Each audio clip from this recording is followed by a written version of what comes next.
सुप्रभात। मैं संतोष sir Sanskrit class में आप लोगों का स्वागत करता हूं।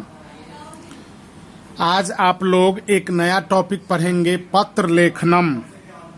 पत्र लेखनम आपको किस तरह से पत्र लिखा जाता है इसके बारे में मैं बतला रहा हूं। तो यहाँ पर आप लोग देख रहे हैं, पत्र लेखनम करते समय ध्यान में रखने योग्य बातें। पत्र लिखते समय क्या क्या बात आपको ध्यान में रखना है, ये विस्तृत से यहाँ पर आप लोग अध्ययन करेंगे। फर्स्ट में है कि पत्र दो प्रकार के होते हैं, पहला औपचारिक और दूसरा अनौपचारिक। औपचारिक पत्र किसे कहते हैं? तो औपचारिक पत्र वे पत्र होते हैं जो अपरिचित लोगों को लिखा जाता है, और अनौपचारिक पत्र वे पत्र होते हैं जो अपने सगे संबंधियों को लिखा जाता है या जो परिचित लोग होते हैं उनको लिखा जाता है। अब यहाँ पर आप देखेंगे, ये है औपचारिक के बारे में। औपचारिक पत्र अपरिचित जनों को, जैसे कार्यालयों, दुकानदारों और कंपनी आदि के कार्य अथवा नियुक्ति हेतु लिखे जाते हैं। कहीं पर आपको नियुक्त होना है, संपादक के पास कोई पत्र लिखना है या कोई भी अपरिचित लोग को लिखना है, तो वहाँ पर आप औपचारिक पत्र का ही प्रयोग करते हैं। अब दूसरा है अनौपचारिक पत्र। तो अनौपचारिक पत्र क्या होता है, तो इस पर अब हम लोग ध्यान देंगे। अनौपचारिक पत्र सदैव परिचित जनों यानी परिचित लोगों को, जैसे पिता, माता, मित्र, भाई, बहन। अब भाई बहन में छोटा भाई या बड़ा भाई, छोटी बहन या बड़ी बहन, चाचा, चाची, नाना, नानी, मामा, मामी इत्यादि सगे संबंधियों को ही लिखे जाते हैं। ये परिचित लोगों को लिखे जाते हैं। इसमें मित्र भी आपके हो सकते हैं, मित्र को भी अनौपचारिक पत्र ही लिखा जाता है। अब पत्र लिखते समय अगला टॉपिक आता है पता। पता के बारे में। अब पता में क्या लिखा जाएगा, इस पर हम लोग ध्यान देंगे।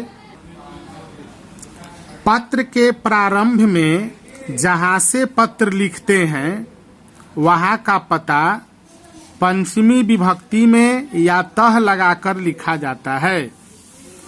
तो पत्र के प्रारंभ में ये लेफ्ट हैंड साइड में, पहले तो राइट हैंड साइड में लिखा जाता था, लेकिन अब लेफ्ट हैंड साइड में ही हर चीज लिखा जाता है। तो सबसे ऊपर में जहां से आप पत्र लिख रहे हैं वहां का पता लिखा जाता है। जैसे अब दिया है यहाँ पर, उसके नीचे दिनांक लिखा जाता है। अब पत्र के नीचे जहां से पता है उसके नीचे दिनांक लिखिएगा। जैसे है परीक्षा भवनात्, परीक्षा भवन से पंचमी विभक्ति में, या परीक्षा भवनतः, परीक्षा भवन से। दिनांक है उसके नीचे, तो जैसे आज लिख रहे हैं तो 4/9/2020, इस प्रकार से ये दिनांक लिखा जाएगा। जगह का नाम होगा। अब परीक्षा भवन भी कहीं पर है मान के चलिए, तो उसके नीचे भी हो सकता है, जैसे मुजफ्फरपुर है तो परीक्षा भवनात् मुजफ्फरपुरम, मुजफ्फरपुरम, ये सब लिखा रहेगा।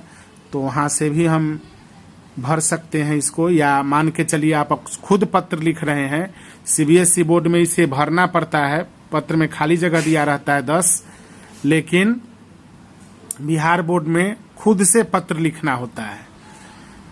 तो मैं यहाँ पर बतला रहा हूँ आपको खुद से पत्र लिखने का तरीका।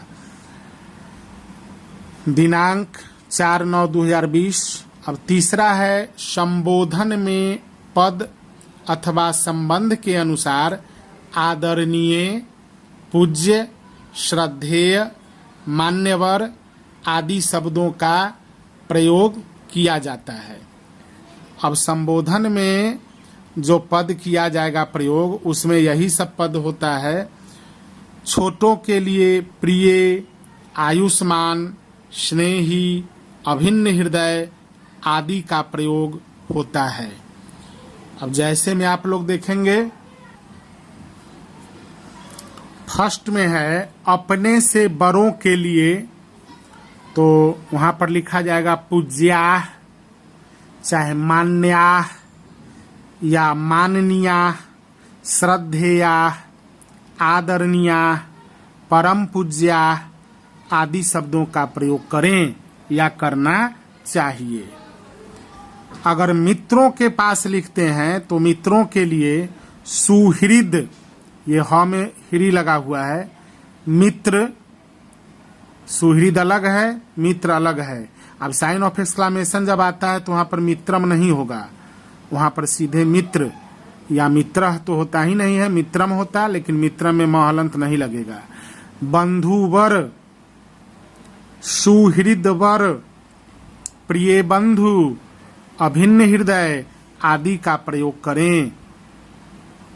3 नंबर में दिया है नियम, छोटों के लिए प्रिय, आयुष्मान, अनुज, भ्रातः, अनुज भगिनी, चिरंजीव आदि का प्रयोग करें या करना चाहिए। 4 में है अपरिचित व्यक्तियों के लिए महाशय, महोदय, मान्य, मान्यवर, माननीय, श्रद्धेय, महाभाग आदि का प्रयोग करें अथवा करना चाहिए। 4 नंबर में ध्यान में रखेंगे अभिवादन, संबोधन के बाद अभिवादन।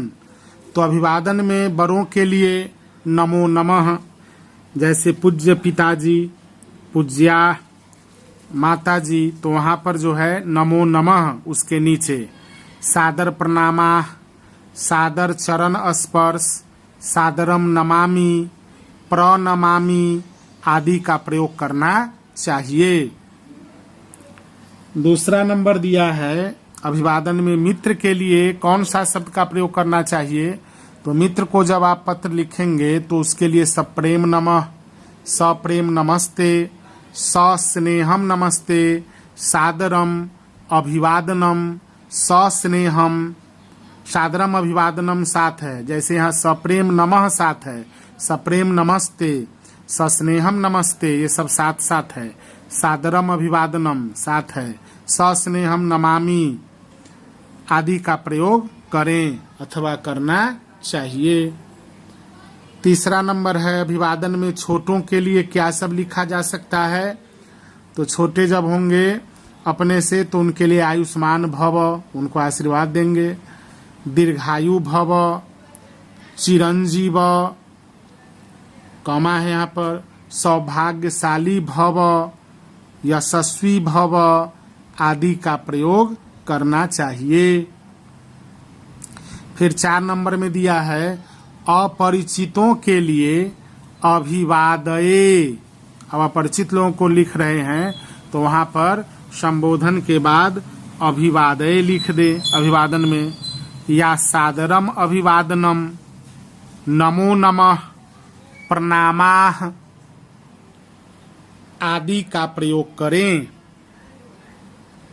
5 नंबर में है पत्र प्रारंभ करते समय औपचारिक पत्रों में विषय भी लिखा जाता है तथा अनौपचारिक पत्रों का आरंभ अत्र कुशलम तत्रास्तु से होता है।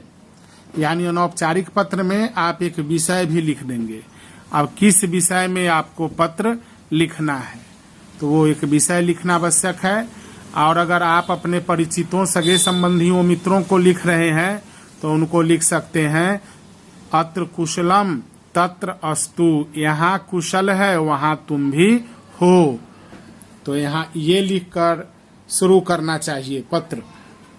6 नंबर में दिया है अब पत्र के अंत में क्या लिखा जाएगा। तो पत्र के अंत में पुनः भवदीयः, पुनः माने फिर क्या लिखा जाएगा। तो भवदीयः, भवताम, आज्ञाकारी, तब अभिन्नम मित्रम, दर्शनाभिलाषी आदि पदों का प्रयोग होता है। यानी मित्र रहेगा तो अभिन्नम मित्रम या अभिन्न हृदय मित्रम, ये सब लिखाता है। भवदीय भवताम, आज्ञाकारी या तब आज्ञाकारी, आज्ञाकारिणी, ये सब लिखा जाता है अपने से बड़ों के लिए। तो यहाँ पर है दर्शनाभिलाषी आदि पदों का प्रयोग होता है। 7 नंबर रूल देखिएगा आप लोग, पत्र के मूल बिंदु को ही लिखना चाहिए। वाक्य सरल एवं संक्षिप्त होने चाहिए। वाक्य को ज्यादा बढ़ा चढ़ा कर नहीं लिखना चाहिए। वाक्य सरल, सरल माने आसान, एवं संक्षिप्त होना चाहिए। तो पत्र का मूल बिंदु मतलब मूल जो बात पत्र में लिखना हो, ज्यादा मुहावरा का प्रयोग या मान के चलिए कल्पनात्मक बातें, इन सब का प्रयोग पत्र में, संस्कृत में पत्र लिखते समय खासकर नहीं करना चाहिए। उससे पत्र बहुत बड़ा होता है और जो बात है उसको घुमा फिरा कर बिंदु पर लाया जाता है। तो यहाँ मूल बिंदु को डायरेक्ट लिखेंगे और बहुत बड़ा पत्र को नहीं करेंगे। 4 से 5 पंक्ति में पत्र समाप्त कर देंगे। ज्यादा आवश्यकता हो तब 7 से 8 लाइन तक ले जा सकते हैं। तो यहाँ पर हम एक क्वेश्चन दिए हैं आप लोगों को कि प्रधानाचार्यम प्रति शुल्क क्षमापनार्थम पत्रम लिखत। हिंदी में हुआ इसका अर्थ कि प्रधानाचार्य को शुल्क माफी के लिए प्रार्थना पत्र लिखें। यानी विद्यालय का शुल्क होता है, बहुत तरह का शुल्क होता है, जैसे नामांकन फी हुआ या मान के चलिए एग्जामिनेशन फी हुआ, स्पोर्ट्स फी हुआ या और तरह का फी होता है। तो उस फी के, उस शुल्क के माफ के लिए फ्री शिप होता है विद्यालयों में। तो उसको लिखते समय कैसे लिखा जाएगा उसी के बारे में यहाँ पर बताया गया है कि प्रधानाचार्य को शुल्क माफी के लिए प्रार्थना पत्र लिखें। यही क्वेश्चन है। तो आंसर इसका देखिएगा आप लोग, सेवायाम, सेवायाम मतलब सेवा में, श्रीमंतः प्रधानाचार्य महोदया, श्रीमान प्रधानाचार्य महोदय, केंद्रीय विद्यालय मुजफ्फरपुरम अर्थात केंद्रीय विद्यालय मुजफ्फरपुर। या यहाँ पर अब श्रीमान प्रधानाचार्य महोदय ऊपर है तो अपने अपने विद्यालय का नाम, अब कोई सरकारी स्कूल में पढ़ रहा है बच्चा तो वहाँ पर लिखेगा कि उस विद्यालय का नाम लिख देगा, राजकीय मध्य विद्यालय, राजकीय उच्च विद्यालय, और जहाँ भी होगा उसका नाम। ये जैसे तिरहुत एकेडमी में कोई पढ़ता है तो तिरहुत एकेडमी लिखेगा, कोई जिला स्कूल में है तो जिला स्कूल लिखेगा, कोई भोला सिंह हाई स्कूल में पढ़ता है तो भोला सिंह हाई स्कूल लिखेगा। जगह का नाम है यहाँ मुजफ्फरपुर, वहाँ पुरुषोत्तमपुर कर देगा। तो जहाँ भी जगह का नाम होगा उस जगह का नाम भी आप देंगे। तो इस प्रकार हो गया। यहाँ पर देखेंगे कि श्रीमान प्रधानाचार्य महोदय केंद्रीय विद्यालय मुजफ्फरपुर। विषय, अब प्रधानाचार्य को लिखा जा रहा है, औपचारिक पत्र हुआ तो यहाँ पर विषय लिखा गया। तो विषय क्वेश्चन में ही लिखा हुआ रहता है, उसी के आधार पर लिखा जाता है। शुल्क क्षमापनार्थम प्रार्थना पत्रम, यानी शुल्क क्षमा के लिए प्रार्थना पत्र। मान्यवराह या महाशयः, तो साइन ऑफ एक्सक्लेमेशन है यहाँ पर। महाशय विसर्ग यहाँ पर देने का कोई जरूरी नहीं है। साइन ऑफ एक्सक्लेमेशन आ जाए तो विसर्ग हट जाता है। महाशय, सविनयम निवेदनम अस्ति यत, यत यहाँ पर अ के कारण द में बदल गया है। सविनय निवेदन है कि अहम भवतः, मैं आपके विद्यालय में 10वीं कक्षायाः छात्रः अस्मि, 10वीं कक्षा का छात्र हूँ।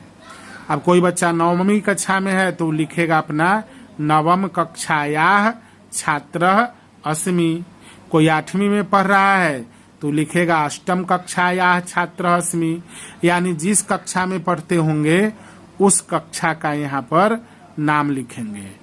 तो यहाँ पर हम 10वीं कक्षा के लिए बता रहे हैं, तो 10वीं कक्षायाः यानी 10वीं कक्षा का, काके की षष्ठी में भी होता है कक्षाया और पंचमी में भी, तो 10वीं कक्षा का छात्र हूँ। मम पिता एकः लिपिकः अस्ति, मेरे पिताजी एक लिपिक हैं। लिपिक मतलब अंग्रेजी में क्लर्क। तो मेरे पिताजी एक लिपिक हैं। तस्य मासिकम वेतनम, उनका मासिक वेतन, मासिकम वेतनम मतलब मासिक वेतन 5,000 रूप्यकाणि अस्ति। 5 मीन्स 5, सहस्र मीन्स 1000, रूप्यकाणि मीन्स रुपए। तो उनका मासिक वेतन कितना है, तो 5,000 रुपए हैं। हालांकि आजकल के समय में इसको और ज्यादा भी लिखा जा सकता है, लेकिन चलिए ये पहले का पत्र रहा होगा। तो 5,000 रुपए का आज के समय में तो कोई वैल्यू ही नहीं है। 5,000 अगर किसी को मिलता है तो लेबर क्लास का आदमी है, वो भी अभी मजदूरी करता है तो 350-400 रुपया उसको मिलता है। तो उस दृष्टिकोण से यहाँ पर 10,000 12,000 रुपया लिखेंगे या लिखा जा सकता है। तो यहाँ पर कह रहा है 5,000 रूप्यकाणि, 5,000 रुपए अस्ति है। मम अनुजः, मेरा छोटा भाई। अनुज मतलब होता, अनु मतलब पीछे, जो माने जन्मने वाला, अनुजा माने जन्मने वाली, यानी पीछे जन्मने वाली। अनुजा मीन छोटी बहन और अनुजा मतलब छोटा भाई। तो मेरा छोटा भाई 6ठी कक्षायाम, 6ठी कक्षा में, खुद ये पढ़ रहा है 10वीं में और इसका छोटा भाई 6ठी कक्षा में। भगिनी च, और बहन 5म कक्षायाम, 5वीं कक्षा में। एक बार और देखेंगे, नीचे का भाग अगर आपको दिखाई नहीं दे रहा था ठीक से, तो लिखा हुआ है मम अनुजः 6ठी कक्षायाम, मेरा छोटा भाई 6ठे वर्ग में। च, और जहाँ भी च रहता है उससे एक शब्द पहले आता है, और भगिनी बहन 5म कक्षायाम, 5वीं कक्षा में।